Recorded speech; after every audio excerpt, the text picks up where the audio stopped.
Hello and welcome back to my channel where I talk about business, the restaurant industry, food safety, and of course customer service. Today I will talk about food safety because right now we are still in the COVID-19 pandemic, and there are three food contaminants that I want to clarify. Some people have been asking me questions about why do we need to take an exam or serve safe certification, and we are confused. Some people have been asking me about to define the three food contaminants, and there are only those three that I'm going to be focusing today. One is you have a physical contaminant, you have a biological contaminant, and you also have a chemical contaminant. It's very simple. What are some examples of physical contaminants? Well, if you are making a salad and you can have like chicken bones in the salad in the food, that would be a physical contaminant. Another thing would be a piece of hair. That's why your employees and everyone in the restaurant should be wearing a hair restraint while near the food. Another thing would be like a piece of glass from the ceiling. That's why you need to have your light bulbs covered, because if something breaks and drops into your food, that would be a physical contaminant. So the second contaminant is biological.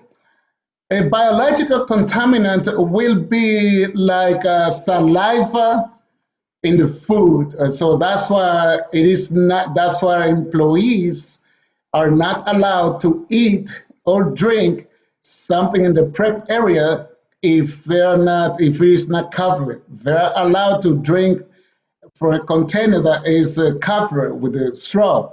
But you don't want saliva over there. Another thing is you don't want the norovirus on fish, on seafood. That could be another contaminant. Another thing would be if an employee is touching his or her head and not washing hands, that could be a problem. That would be another contaminant, because any sweat, anything like that, any fluid, that will be a biological contaminant in your food. And right now that we are dealing with social distancing and the coronavirus, it's very important to know and to understand and to train those employees on personal hygiene. This is more important than ever before. So that's a biological contaminant. So that's why it is not a good idea to be chewing tobacco in the prep area, because again, that's saliva that can spread around and that will contaminate your food. And if your food gets contaminated, that could be a problem. You will have a loss and you will have sick customers. You don't want that. The third contaminant is chemical. Chemical contaminant, that will be like a bleach. If a brand new employee went over there to use the bleach and to clean the floor, and that employee uses the same bleach to clean like a grill or something like that, that a barbecue, that could be a big problem, because that will contaminate and definitely get customers sick. So bleach will be dangerous. That's why if you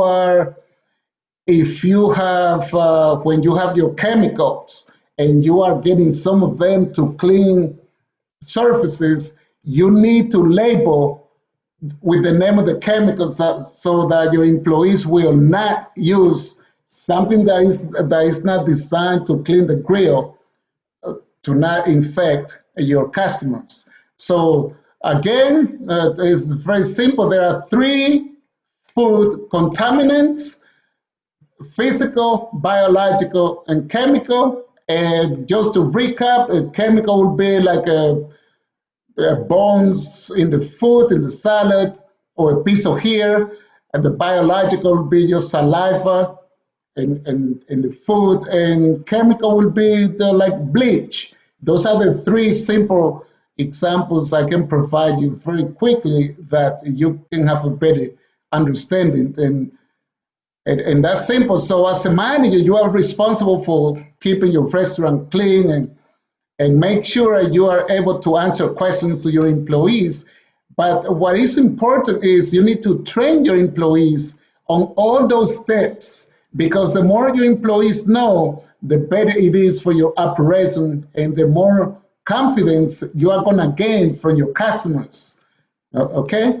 Keep your restaurant clean and free of contaminants, and you should be fine. So keep thriving and talk to you later. Bye for now.